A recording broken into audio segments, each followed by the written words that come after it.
Okay, so the audio apparently didn't work, so I'm just gonna try to talk over the top of this, see if that works.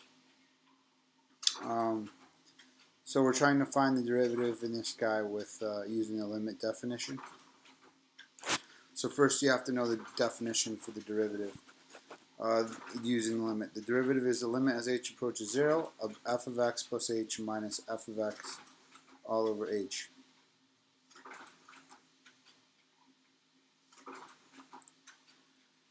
We're going to use, obviously when we do one of these problems, first we want to calculate f of x plus h. And that's going to be, we remove the x out of f of x. And our f of x is going to be given.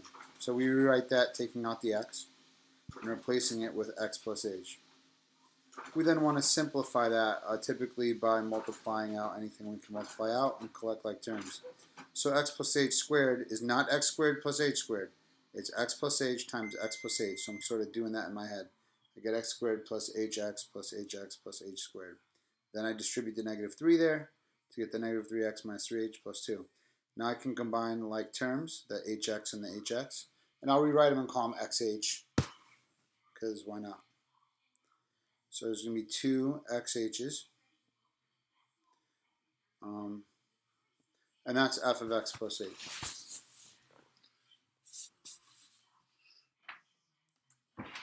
Now we want to do f of x.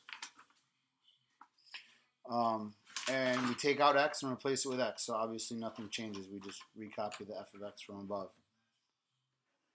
from the function that's given.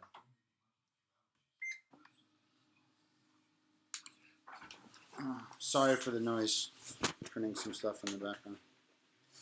Alright, so now we're going to rewrite our definition of limit, just so we have it down here. And what we want to do now is plug in our f of x plus h. We're going to replace that with the polynomial that it's equal to. We had this polynomial here is equal to f of x plus h, right? It's equal to that. So we're going to replace it for that part of the definition. The polynomial gets placed in there.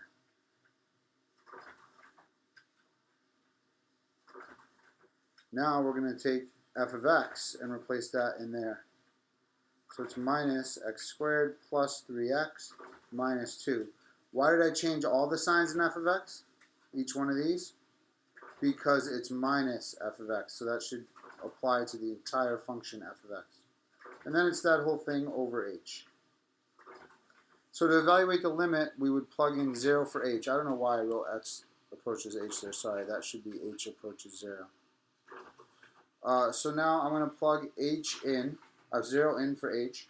And I can't evaluate that limit because I have h, 0 on the bottom when I plug in h, 0 for h. So I need everything. I need to cancel out that h. So that means up top, every term up top has to have an h in it so that I can cancel the h from the bottom. So anything that doesn't have an h in it better cancel out, like this x squared here. So I cancel that x squared with that minus x squared. Then that's got an h in it, it's okay, that's got an h in it, that doesn't, minus 3x, so it better cancel with the plus 3x. That's got an h in it, plus 2 doesn't, so it better cancel with the minus 2. So now what we have left, all three terms have an h in them, 2xh plus h squared minus 3h, all over h. That's great because we want the h to cancel out. So we're going to factor an h out of every term in the top, and then cancel it with the h on the bottom. So then, after the h's cancel, I no longer have that problem with the 0 in the denominator. So now I can plug 0 in for h. And whatever function I get, that's my derivative. So if I plug 0 in for h, I get 2x minus 3. Now keep in mind, you could have used a shortcut to check your work. The original f of x was x squared minus 3x plus 2. And we know by power rule, the derivative of that should be 2x minus 3. So our answer is good.